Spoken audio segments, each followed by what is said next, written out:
देशवासियों, आज देश में नए अवसर बने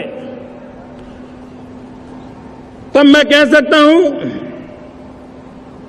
दो चीजें और हुई जिसने विकास को एक गति दी है, विकास को एक नई छलांग दी है।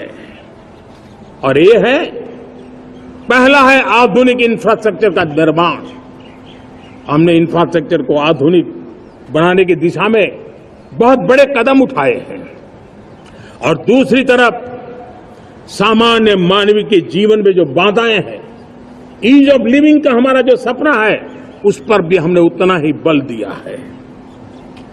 पिछले एक दशक में अभूतपूर्व इंफ्रास्ट्रक्चर का विकास हुआ है।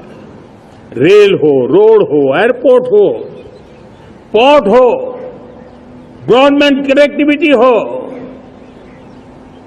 गांव-गांव नए स्कूल बनाने की बात हो, जंगलों में स्कूल बनाने की बात हो, दूर सुदूर इलाकों में अस्पताल बनाने की बात हो, आरोग्य मंदिर बनाने की बात हो, मेडिकल कॉलेजों का काम हो, आयुष्मान आरोग्य मंदिरों का निर्माण चलता हो, 60,000 से ज्यादा अमृत सरोवर बने हो, 2 लाख पंचायतों तक ऑप्टिकल फाइबर नेटवर्क पहुंचा हो, नहरों का एक बहुत बड़ा जाल बिछाया जा रहा हो, 4 करोड़ पक्के घर बनना, गरीबों को एक नया आश्रय मिलना, 3 करोड़ नए घर बनाने के संकल्प के साथ आगे बढ़ने की हमारी कोशिश हो।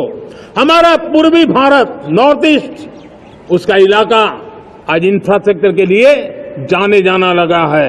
और हमने ये जो कायाकल्प किया है, उसका सबसे बड़ा लाभ समाज के उन वर्गों तक हम पहुंचे हैं जो ग्रामीण सड़कें वहां बनी है जिनकी तरफ कोई देखता नहीं था, जिस इलाकों को नहीं देखता था, जिन गांवों को नहीं देखता था। दलित हो, पीड़ित हो, शोषित हो, वंचित हो, पिछड़े हो, आदिवासी हो, जंगल में रहने वाले हो, दूर सुदूर पहाड़ों में रहने वाले हो, सीमावर्ती स्थान पर रहने वाले हो, हमने उनकी आवश्यकता की पूर्ति की है।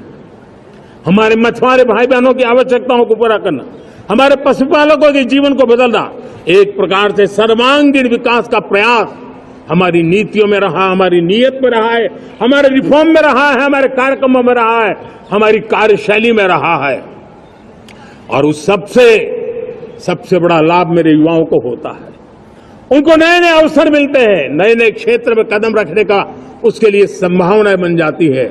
और वही तो सबसे ज्यादा रोजगार दे रहा है। और सबसे ज्यादा रोजगार प्राप्त करने का अवसर इन्हीं समय में उनको मिला है।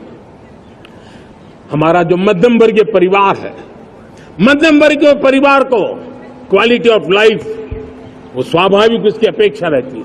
वो देश के लिए बहुत देता है, तो देश का भी दायित्व है कि उसकी जो क्वालिटी ऑफ लाइफ में जो उसकी अपेक्षाएं हैं, सरकार की कठिनाइयों से मुक्ति की उसकी जो अपेक्षाएं हैं, उसको पूर्ण करने के लिए हम निरंतर प्रयास करते हैं। और मैंने तो सपना देखा है कि 2047 जब विकसित भारत का सपना होगा, तो उसकी एक इकाई ये भी होगी कि सामान्य मानव के जीवन में सरकार की दखलें कम हो, जहां सरकार की जरूरत हो वहां अभाव न हो, और जहां सरकार की बेकारण प्रभाव भी न हो, इस प्रकार की व्यवस्था पर हम प्रतिबद्ध हैं। मेरे प्यारे देशवासियों, हम छोटी छोटी जरूरतों पर भी ध्यान देते हैं, हम छोटी छोटी आवश्यकताओं पर ध्यान देते हैं और उसको लेकर हम चलते हैं। चाहे हमारे गरीब का घर का चूल्हा जलता रहे, गरीब की मां को कभी आंसू पी करके सोना न पड़े, और इसके लिए मुफ्त इलाज की योजना हमारी चल रही है। बिजली, पानी, गैस अब सैचुरेशन के मूड पर है। और जब हम सैचुरेशन की बात करते हैं, वो 100% होता है। जब सैचुरेशन होता है तो उसको जातिवाद का रंग नहीं लगता है। जब सैचुरेशन होता है तो उसमें पांथिकता का रंग नहीं लगता है।